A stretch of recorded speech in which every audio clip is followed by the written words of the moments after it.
Maxwell, welcome back for the seventh and last part of the interview that I call the Zombies Awakening. Oh, yes. Well, first of all, thank you for having me on and for thinking of me. And thank you for being interested because so many people don't seem to be very interested in knowledge and Yes. wisdom and understanding. So I'm always happy to do a program with someone who is concerned and interested in knowledge and understanding. And so I thank you for that. And I thank you for having me on the show.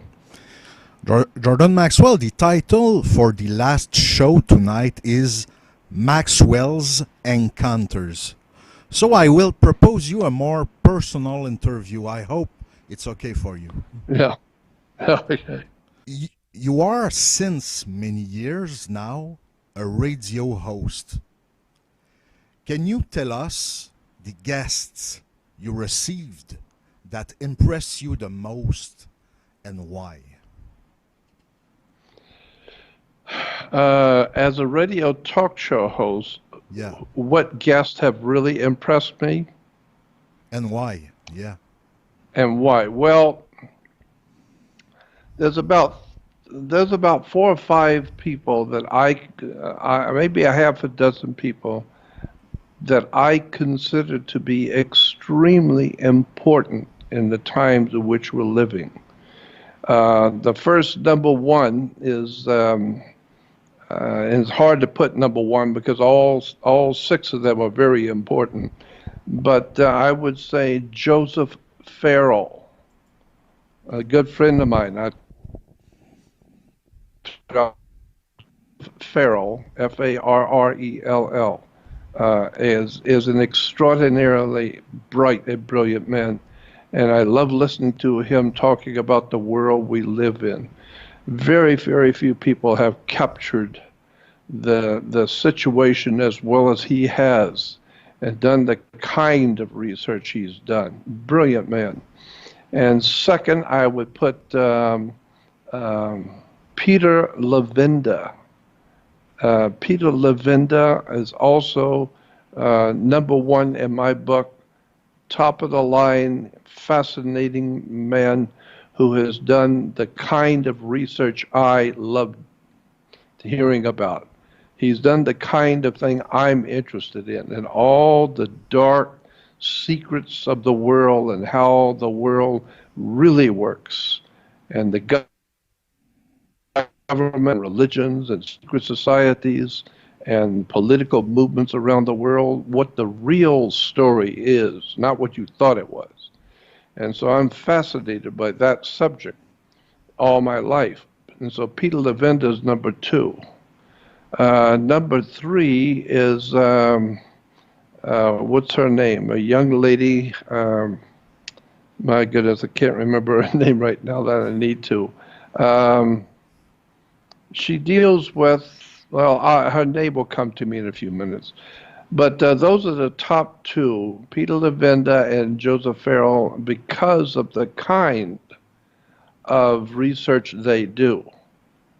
Because it's extremely important what they do. And most people hearing them will not understand what they're talking about because it's so incredibly brilliant stuff that you have to have a background in the world of dark knowledge and hidden knowledge to really get to understand what they're talking about, because they are explaining the real world, the dark world that we really live in and how it really works. And so I'm very interested in all of my life. I have been interested in the hidden wisdom, all of the hidden stuff that people don't know, and all of the information that nobody is supposed to know anything about. I have pursued that kind of knowledge all of my life, so that today that occupies my entire life, is occupied today by researching and studying all of the call the occult truth. The word occult simply means hidden. Anything which is hidden is occult. And so occult doesn't mean devils and demons and bad stuff like that.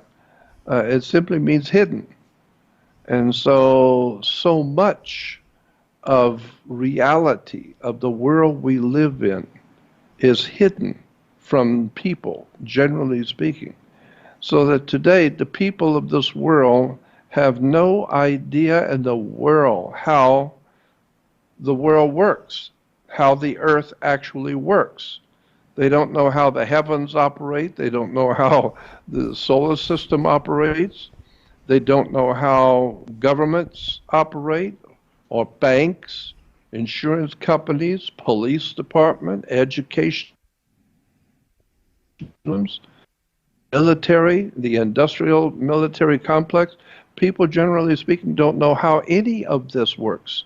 And therefore, because of that reason, we as human beings on the earth today are merely goy. We are merely cattle. We're just here. We're here because we were born, and we will serve the government and serve the banks and serve the masters of the earth while we're here. And then when we leave, good, then we're gone, and a new crop will come in and continue to serve the masters. Because the people today are ignorant, ill-informed, unread, and are not interested in knowing wisdom and knowledge and spiritual depth and truth. And therefore, when they have children, they cannot help to educate their children that they're bringing to. So the children grow up the best way they can with no knowledge, no understanding, and it gets so frustrating for people when they're growing up to have no knowledge, no leadership, no one to teach them what's going on and how to think. And so the young people turn to drugs and entertainment and alcohol and all kinds of fast cars and all kinds of stupid things that young people do. And I did it too when I was a kid.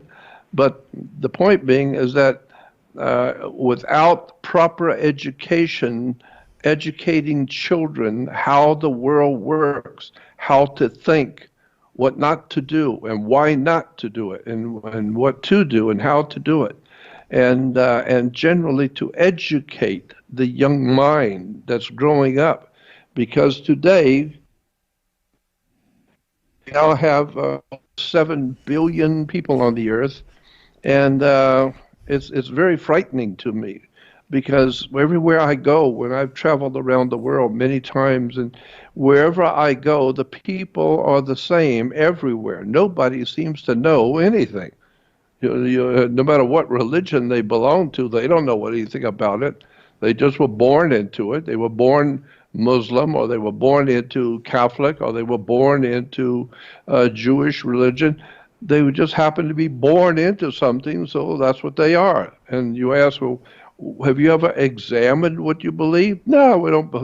No, it doesn't matter. It's not important. It's not important. What's important is I need a job, and I need to buy beer and entertain myself and go to fast cars and watch television and go to the ball, do all these people do, and never realize for a moment why you are here, why you were born, where you are going when you die, and what are you doing in life. And so we, generally speaking, as humans, are just like the cattle out in the prairie. We're just all out there, taking care of your young. That's what the animals do. The cows take care of the calves and the young ones, and they all looking for something to eat and something to drink.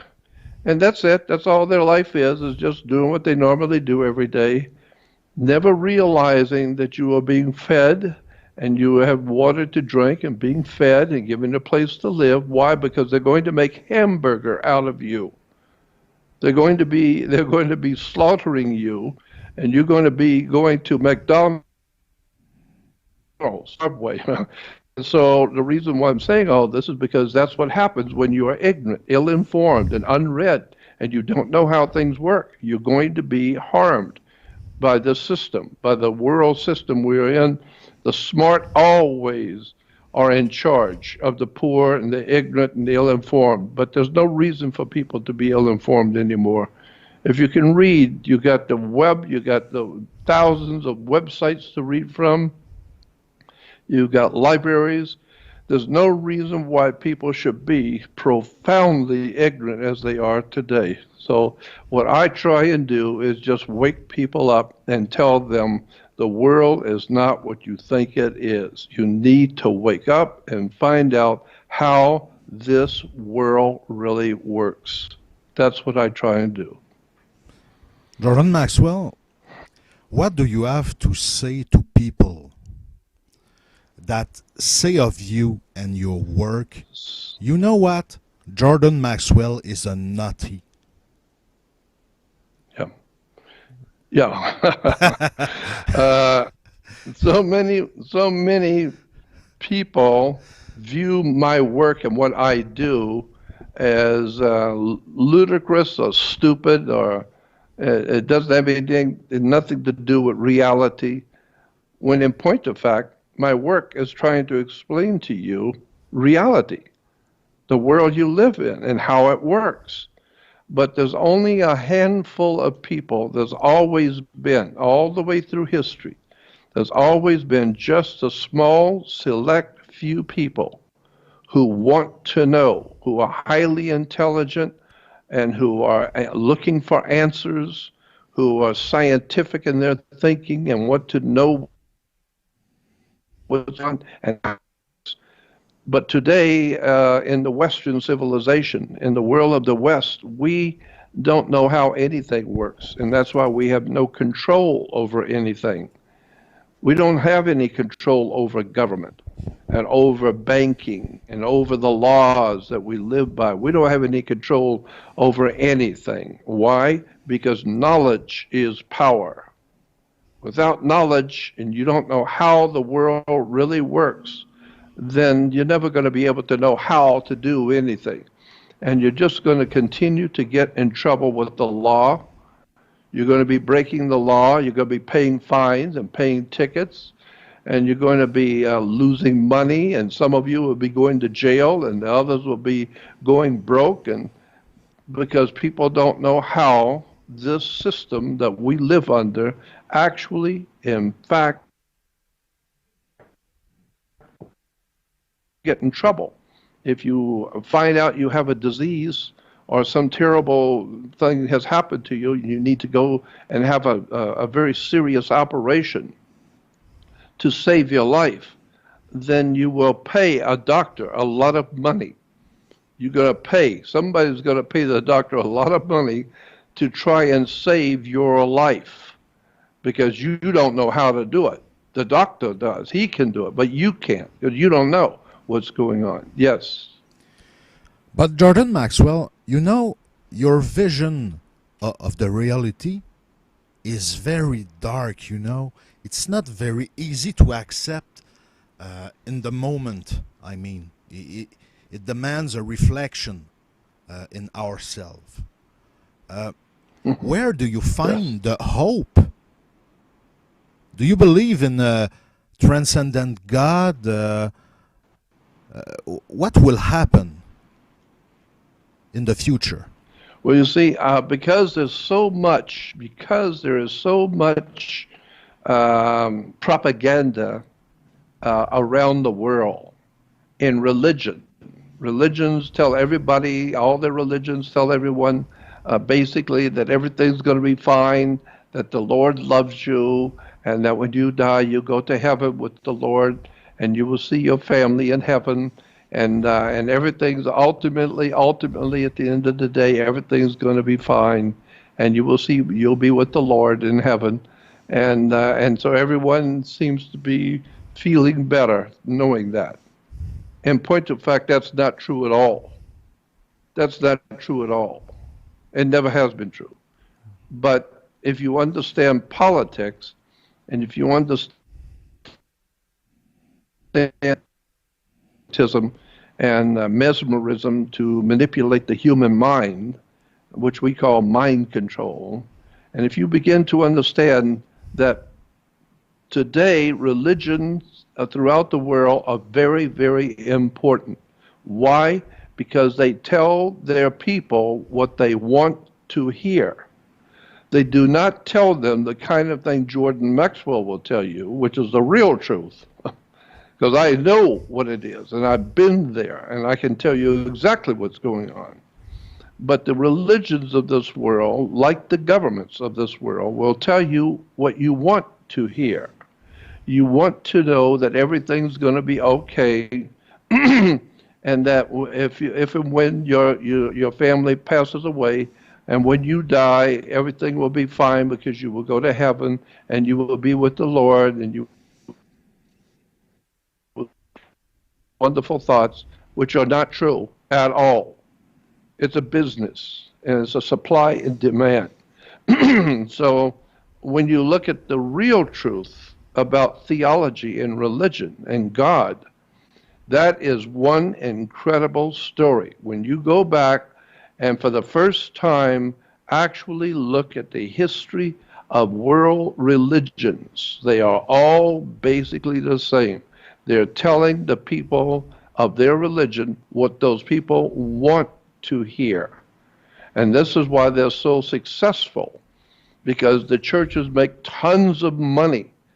Anytime you go into a big town, a large big city today, you will see the two most impressive buildings in the big cities are banks and churches.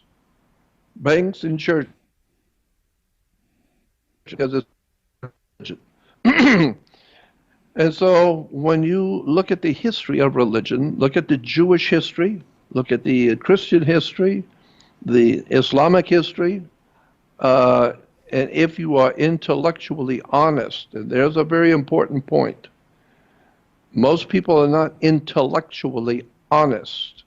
But if you happen to be intellectually honest and don't mind looking at the truth, even though it might offend you, or even though it might make you feel foolish to find out the real truth.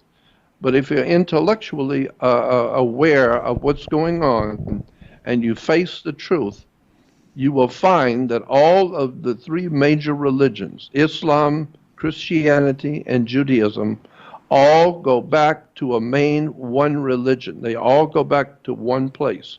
All three religions come from Judaism, and India is the cradle for Judaism, Christianity, and Islam. All three come from India, but most people don't know that. Why? Well, because it's not important. It doesn't mean anything. It's not important. They don't care. Why isn't it important? They don't care. And in their minds, they know that they have the real truth, and that they love the Lord Jesus, and they love their God, Yahweh, or Allah, or whoever it is. They love their God, and they'll be all right, and they hate everybody else, and everybody else is wrong, and they're right. And so that's the way the world continues to go that way every day. More and more people believe things which are not true, and then they get in arguments with other people that believe something else, and then before you know it, there's a war, or bloodshed, or violence, or racism, and what I call it. It's the same old thing. It never changes. The same problems that the human race had, say, 7 to 10,000 years ago, are the same problems we're still having today. The different wars against different religions and different political groups, and warmongers against other nations, and there's armies against armies, and this stuff never stops. It's always the same, because the human race is just not prepared to look at things in a realistic, scientific, and historical way and prove what is going on in the world today, how we live and how we think. So that's what I'm trying to do. I'm just trying to wake people up. Jordan Maxwell, I never heard you to speak about the future of AI, artificial intelligence.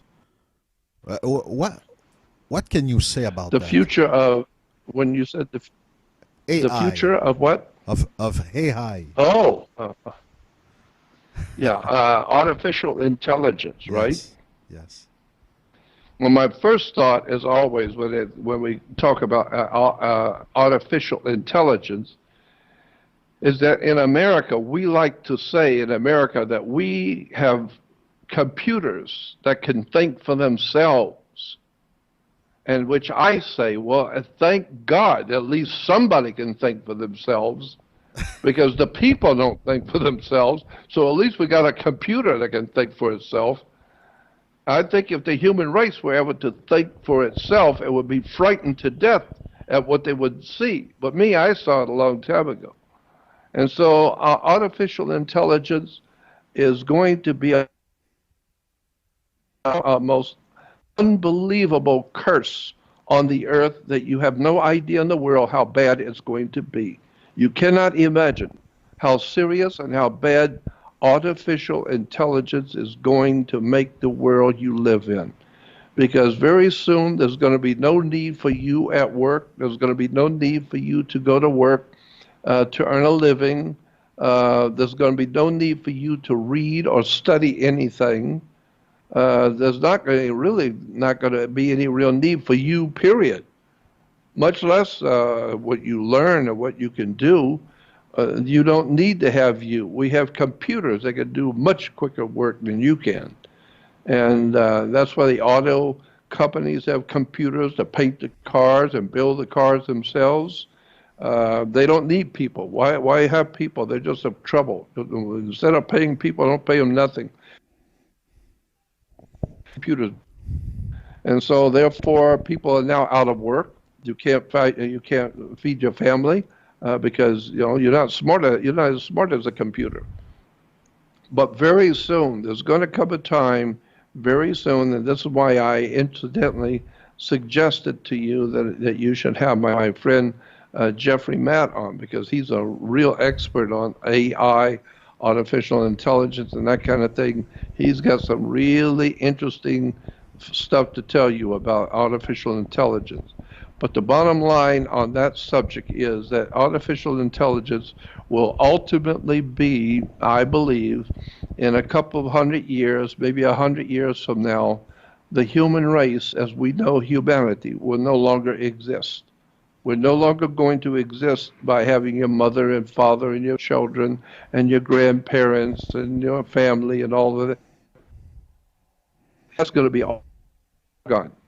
And so if you're thinking in terms of being like a family unit and caring about your mother and your grandmother and your friends and your family, forget that. With artificial intelligence, within the next 100 years, there's not going to be any humanity left. Everybody's going to have a computer code on their arms or on their legs or somewhere, their wrist, and you don't have to tell the government anything. They'll know everything about you, where you go, where you eat, what you read. And the computers will arrest you. They will send you bills. And you can't talk to the computers. The computers will merely talk to you and tell you what you're going to do, and you will do it. And so you will find out that you, as a living human being, have been caught up in a world which is a horrible, tragic prison like Auschwitz and Dachau and all of those concentration camps in Germany. That's what the whole world is going to be like very soon.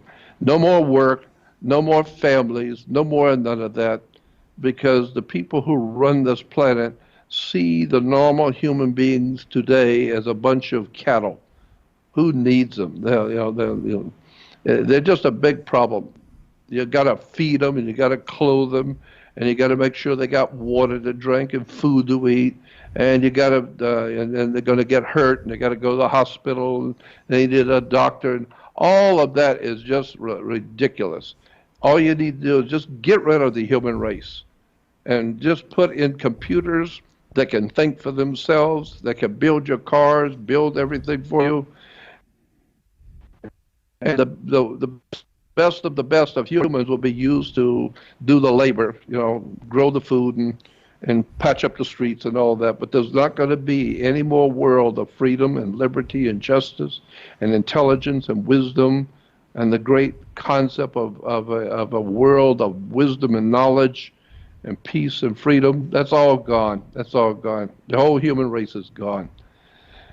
But right now, as long as everybody has beer in their belly and they got a hamburger and they got plenty of beer to drink and they got their entertainments and television and whatever else they're occupied with, their drugs and sex, drugs and rock and roll and whatever their music, as long as the people are satisfied, they got food to eat and beer to drink and they got their baseball games and then they don't care about the future. They don't know anything about it. They don't see it coming and they don't care. But one day, that day comes, it's going to be way too late. It's already way too late right now. But very soon, within the next, say, 35 to 40 years, what is left of the human race, people who are actually human beings and good people, they're going to notice that the human family is finished. It's over. Everything's computerized. Your skin is computerized. Your eyes are all computerized. Computers will tell you what you can do, what you can't do. There's no need for you to go to college or go to school because you're not going to do anything anyway. They don't want you around. So yeah, I know that what I do is very pessimistic.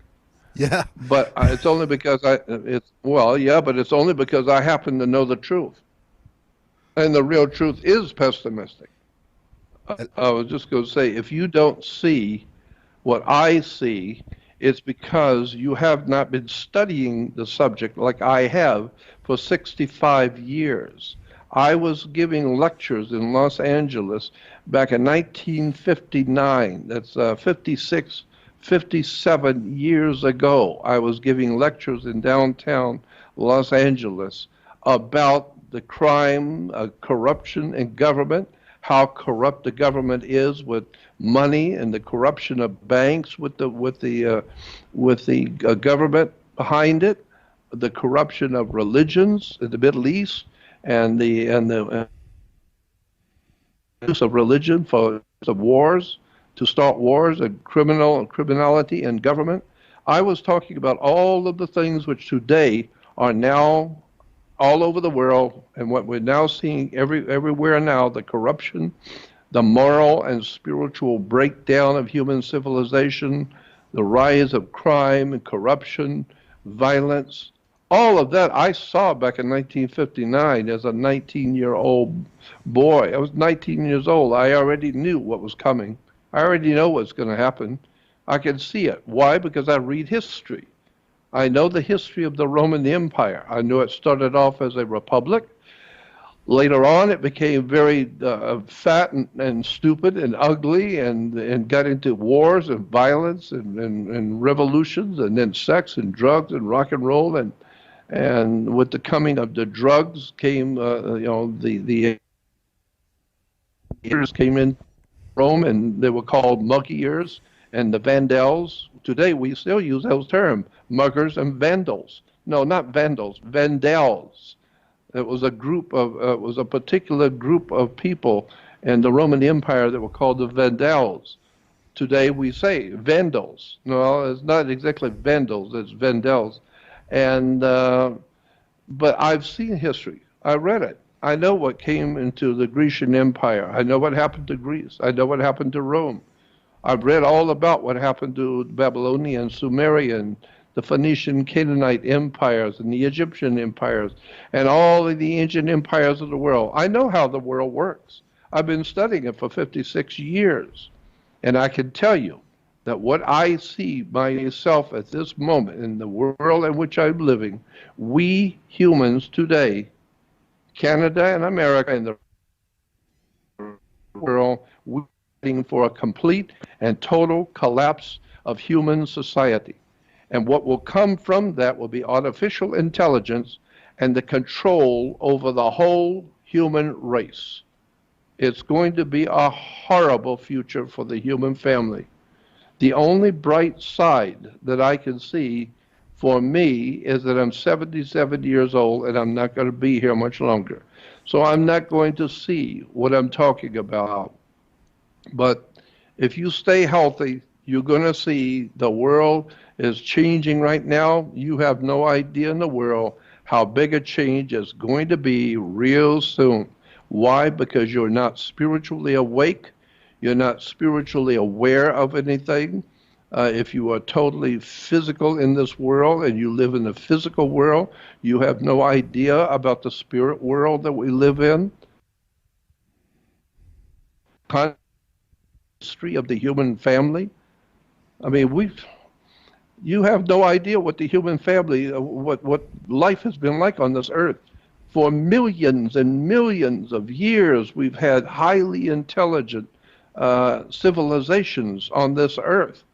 Most people don't know that. They think of ancient history as the Egyptians, the Babylonians, or they were 5,000 years ago, or 5,500 years ago.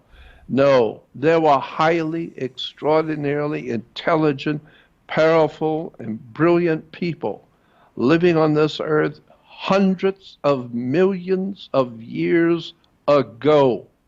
We know that for a fact. Hundreds of millions of years ago. But unfortunately, most people, it's not important because they don't understand. They don't believe it.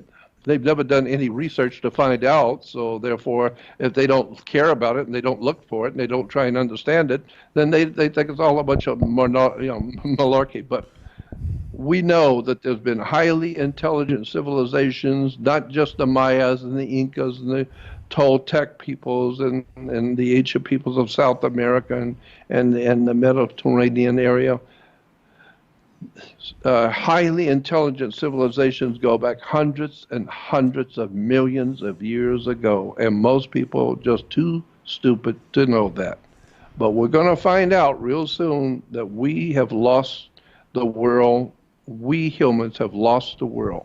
We've lost our way. We've lost our lives. We've lost our freedom. We've lost our spirituality. The only thing left to lose now is just your mind. Most people are losing today. I know what's going on. I've been waiting and talking about this for some 56 years. Did you have a question? Jordan Maxwell, many years ago, you went to the Area 51. Is that true? Yeah. What I've been have you seen there? I have been to what you are referring to as Area 51. I haven't been in 51 area base. And it's extremely, extremely secure. You can't even get near Area 51. It's extremely secure. It's supposedly as an Air Force base, and that whole area in Nevada is referred to as the Nellis, Nellis, Nellis Air Force Range, the Nellis Air Force base. But that is a huge base. It goes from southern Nevada all the way up to northern Nevada, 1,000 miles or 800 miles and square. It's just an enormous test range for jets and all kinds of new technology to be tested out there. That's where they tested the atomic bomb, many, many years ago. It was out at the Nellis test range.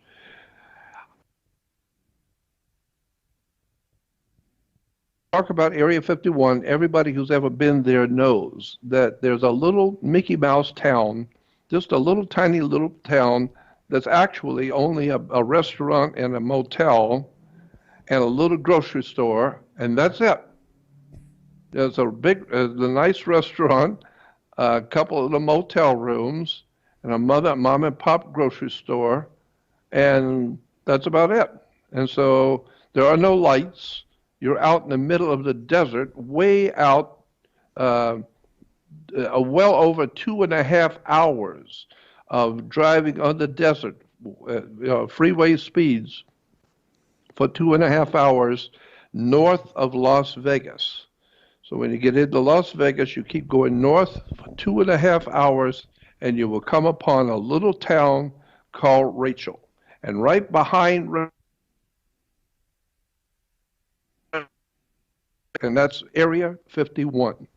And so if you want to go out to see Area 51, you got to go to Rachel. You have to call and make sure they will have a motel room for you so that you don't get out there and then have no place to sleep. So you call the Little Alien, Rachel, and Little Alien is the restaurant, and they have they'll get you a room to stay if you're going to go out there to see Area 51. I've been out there many, many, many times. I've spoke at conferences out there at Rachel. Um, we've seen UFOs right in front of you, right in your face. Seven UFOs came down and right over us. There was no doubt they were not of this world. What we saw and what we experienced, myself and two other adults with me, my friend from and my lady friend from Hawaii. There were three of us, and we saw UFOs right over us, playing with us. They stood right over the top of us and followed us around, and we could watch them following us around. And then when we went back to the motel that night, uh, my friend, there were two bedrooms. And so my friend Paul from San Diego, who's a book dealer, he took the one bedroom, and in the middle of the night, an alien, not of this world, a little alien came in his bedroom. And of course, it scared him to death. It scared out all of us. But this was a little alien that came into his bedroom, and he saw it, and it communicated with him. So while people may think that the most important today going on in the world today is the government and the war with North Korea and the president of the U.S. doing this, the president doing that. No, the really important stuff is going on. You have no idea in the world what's going on. There are life forms here that are not from the earth, and they are here, and they are superior to us. They are far superior to humans. We cannot even begin to know how incredibly wise and perceptive they are. You can't see them, but they can see you. We're talking about angels, spirits, devils, demons, poltergeists, jinns. There are all kinds of words to explain the spirit world. But the point is, there is a spirit world. There are spirits all around us. You can't see them, and but they can affect you. They can affect you very, very good or very bad. So they're superior to you. That you don't see them, but they see you, and they've come here from somewhere else. So that shows they're superior to you in intelligence, because you can't go out there to where they came from. You can't go out there to see them, but they can come here to see us. Why? Because they're smarter than you are. They're smarter than your government. They're smarter than your scientists.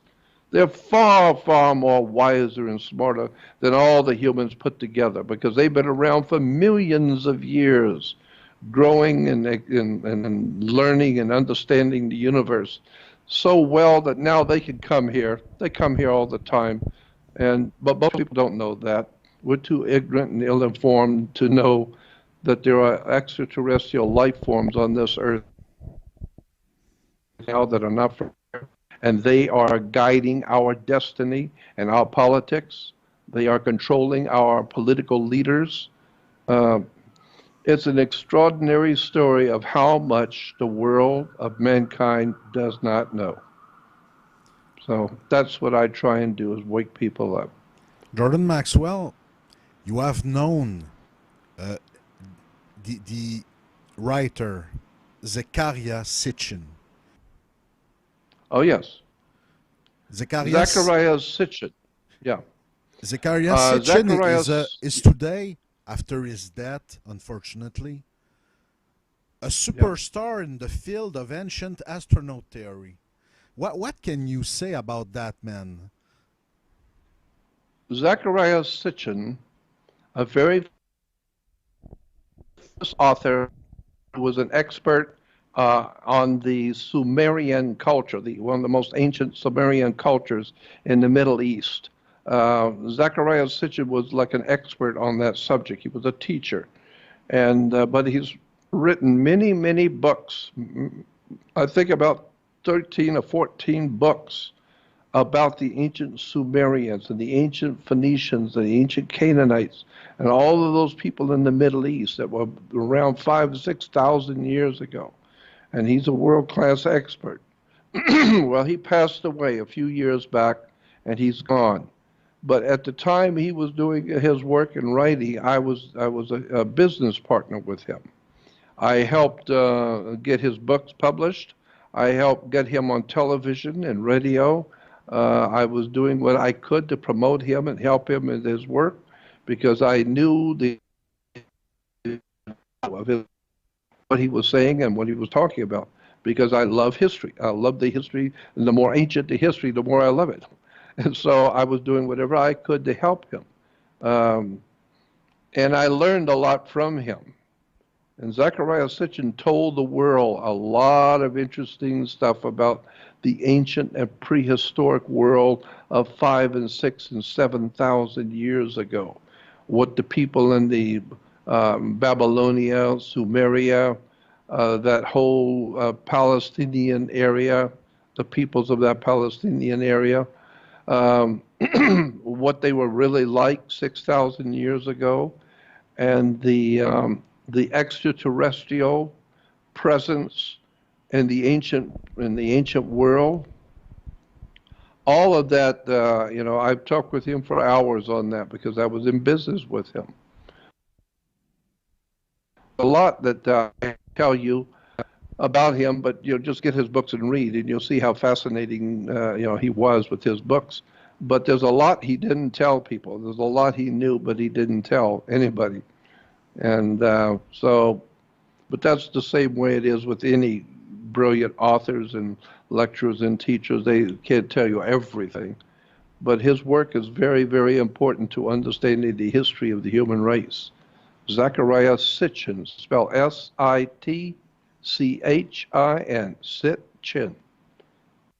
What tips Okay. what tips can you give for independent and young conspiracy and UFOs researchers? Because you know your work uh, is monumental and controversial also, but it inspired a new generation of young researchers. What advice can I give the young people, the people today who are waking up to these subjects? Yes. I would suggest that first of all, you need to be intellectually honest. Don't look at something and somebody tells you, oh, no, that's not. Please be really honest and look at whatever it is and see it for what it's worth. Because today, people today, let me say it this way: scientists today is a religion. Science is a religion. It's not very scientific, especially in America. Uh, I would say a good 95 to 96% of what we call science in America today is a religion. It has nothing to do with science at all. Because science has to do with intellectually looking at something and examining it scientifically and look at it in truth, what it is, and there's nothing to discuss and debate about it. It's scientific. Well, that's not what's happening in America. Scientists are being paid money to tell you what the government wants to know. Government wants to keep you ignorant, ill-informed, and stupid, so that you will not know what's going on. So they will pay scientists to keep your mouth shut, look the other way, and when you are asked about something, just make sure it's all this the nonsense and don't tell people anything. And so just refer to the books and to the holy men. We have holy men and saints in the scientific society. We have certain doctors who are like saints, and they talk to God and they know everything there is to know about everything. And yet the people of the country have no idea about anything. And if it wasn't for the web and the alternative media giving the real stories that's really going on from the people, not from the professional. The professional scientists are not just experts.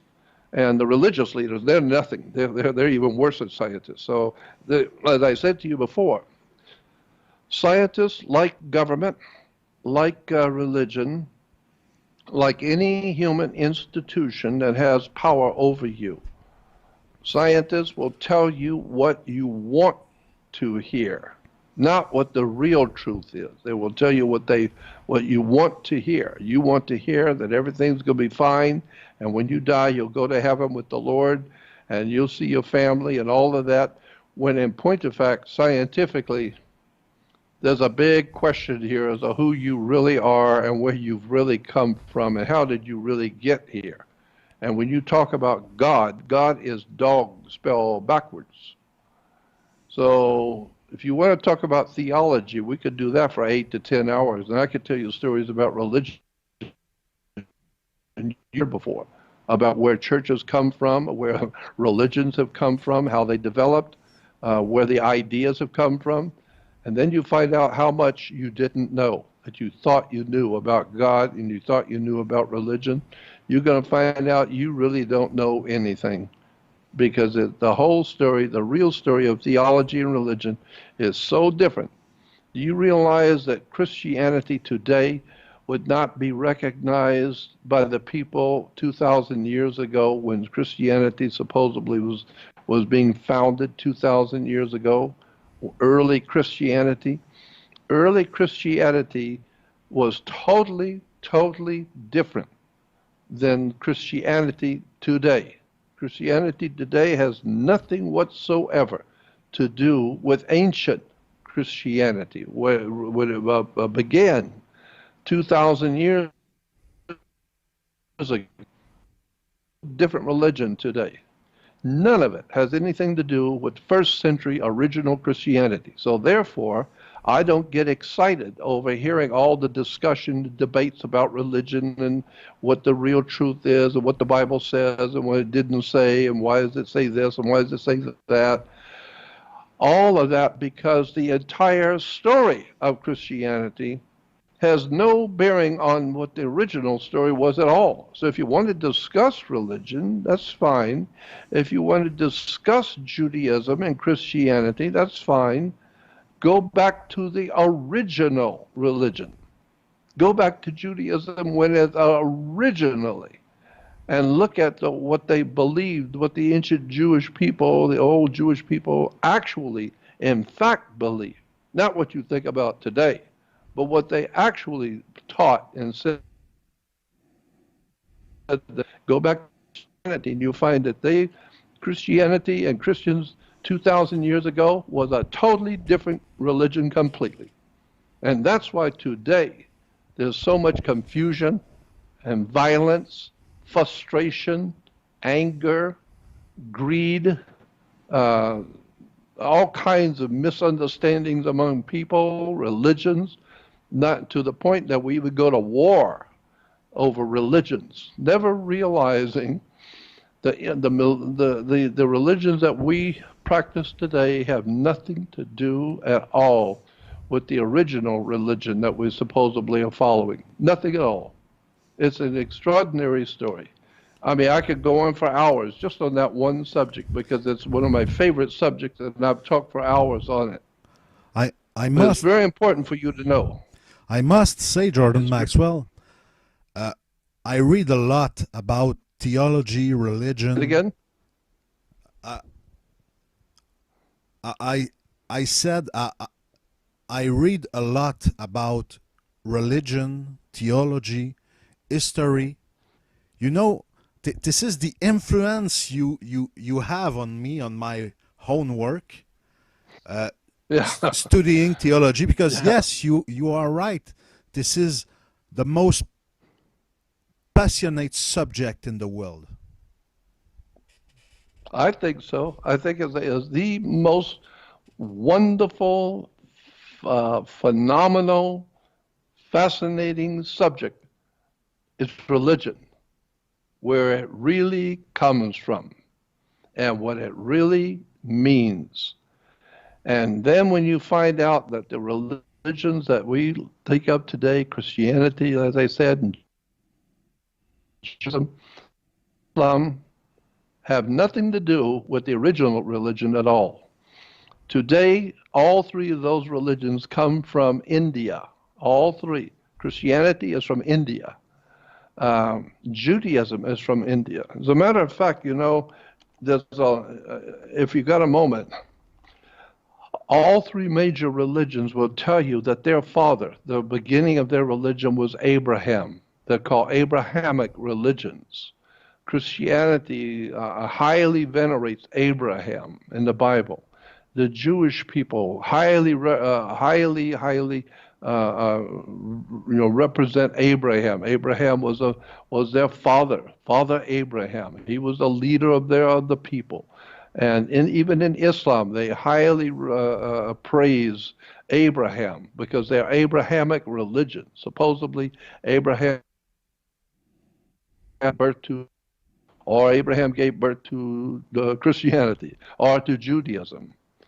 In actual point of fact, Abraham never existed. There is no Abraham. There never was an Abraham. Just a story. That's why the Bible is called the greatest story ever told. It's just a story. Nobody says the greatest collection of historical facts. It's a story. Abraham never existed. There was no Abraham. So if there was no Abraham, then the Abrahamic religions of Christianity, Judaism, and Islam are frauds. There was no Abraham. So when they tell you that their father was Abraham, that tells me, well, then you're all wrong because there was no Abraham. If you go back into India, you will find that when you talk about the Jews, the Jews were God's chosen people, and their father was Abraham. Well, go back into the history of Hinduism, and you will find that in the Hindu religion there was a priesthood who considered themselves to be God's chosen people. They were the people who could talk to God. And so they called themselves God's chosen. And they were called Brahmins, Brahmin priests. And Brahma was the chief god of the Brahmin priesthood.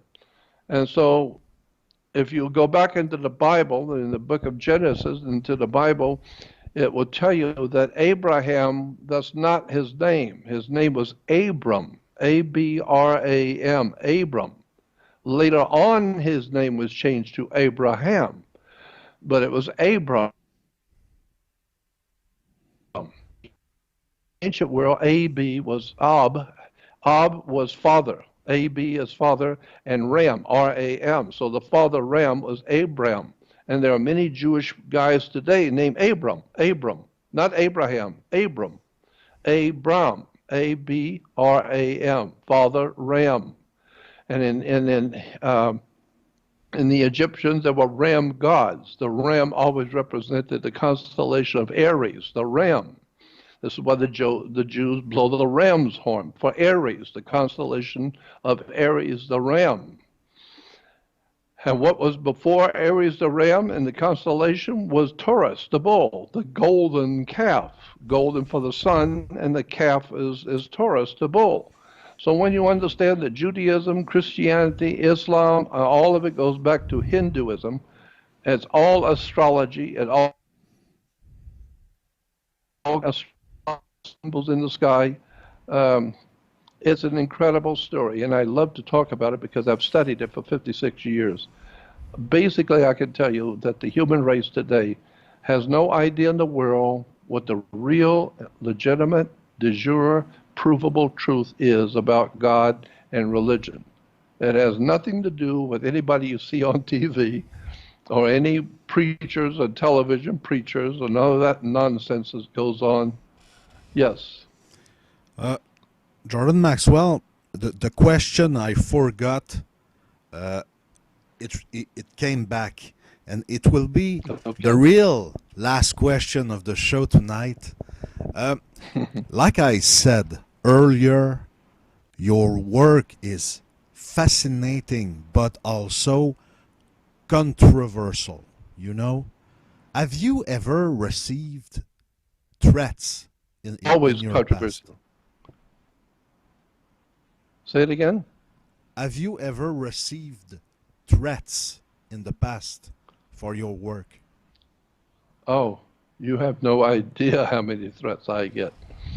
I have had so many threats, but some of them were very, very serious.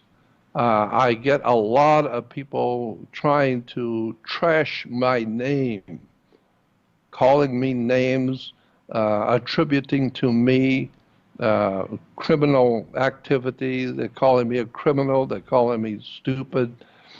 There's all kinds of religious people, especially born again Christians, especially born again Christians, who will call me names.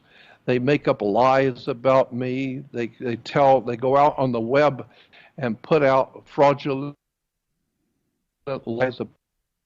Even though one of the commandments, one of the 10 Commandments, is not to bear false witness against your neighbor. Well, the Christians don't care about that. They're in tight with God, so they don't need to worry about those 10 Commandments. So they could go out and talk about me and call me names and pass around lies and stories that they make up about me. They say that I work for the government, or I work for the devil.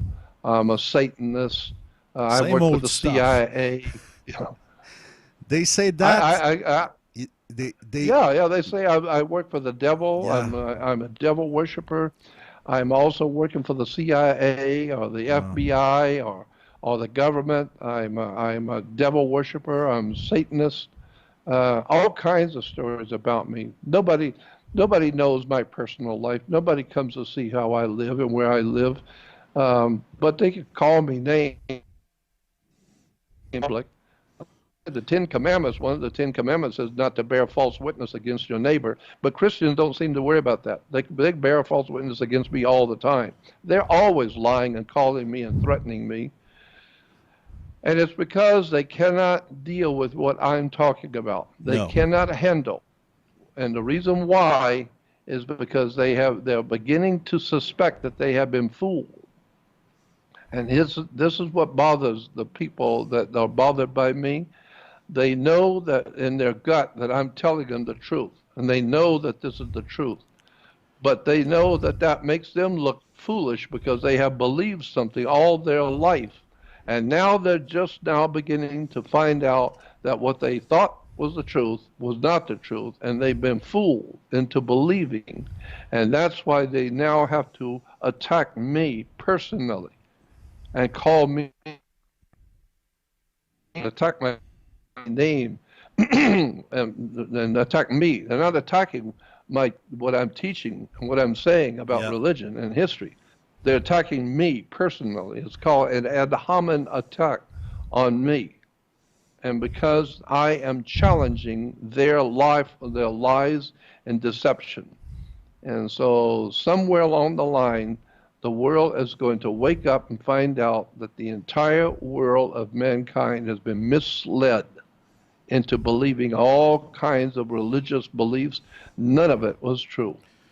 But there is a dark side to religion. There is a real truth out there. But the religions of this world don't have it. And the few that do know it, they're not telling you. They're not telling you what they really know to be true. So if you want to talk about God, you want to talk about theology and religion, talk to me You on theology alone. just on religion. And I will tell you many things you have never heard about religion. You know, Jordan, all you just said about evangelical Christians in America reminds me why I hate them so much. In in all the Christian faith, I am myself Christian Catholic. I have been baptized Catholic, but I'm not a Catholic. I'm a Christian, Yeah. but I hate evangelical Christians in America. They are a pest for the intelligence. Yeah, I know. But you see, I understand that, and I understand them. I know why they are the way they are is because they are being challenged by knowledge, Yeah, by wisdom and knowledge.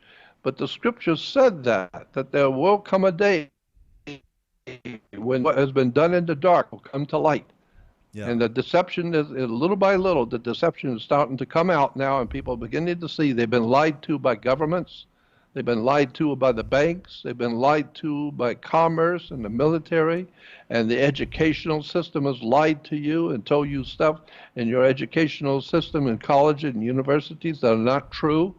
Your scientists are on the payroll to tell you what the government wants you to know. Your religionists are only seeking to make money and control the people. When you're born, the priest is there when you're born. The priest is there when you get married. The priest is there when you die. So they're controlling your whole life. Is controlled by the church. Well, who controls the church? Well, that's none of your business. And well, where does the money come from, and who's printing our money? That's none of your business. You just drink and go to the ball game and do whatever it is you call yourself doing, and don't butt your nose into the business of the masters who run this planet. The guys who run this planet, they already know what the real story is, and they know you don't know. And as long as you're ignorant and don't know and are afraid, Plato said it. Plato said, I understand why a child is afraid of the dark. What I don't understand is why grown men are afraid of the light. People are scared to death to hear the truth. A child is afraid of the dark. Well, I can understand that. But grown men are frightened to death to hear the real truth. They hear light, something that's lighted up with truth. Like the scripture says that you're supposed to be a light to the world. A light means you're shining on knowledge and wisdom and teaching people. Hey, that's to do that. Why? Because people don't want to hear the truth. They're not interested. They don't want to hear the truth. But there are a few people who do. There's always going to be a few people who really know that what's going on in the world is not right, and there's something wrong, and we're all heading in the wrong direction, and a lot of good people know that, but they don't know what the real truth is. So I'm here to try and help people to understand where it is we've come from, where it is we are now, and where we're heading. And believe me, it's not a very pretty picture. Why? Because we've been looking the other way for thousands of years, and now it's time to look at the real truth. Jordan Maxwell, last year I have met you for the first time on my show, and my dreams come true.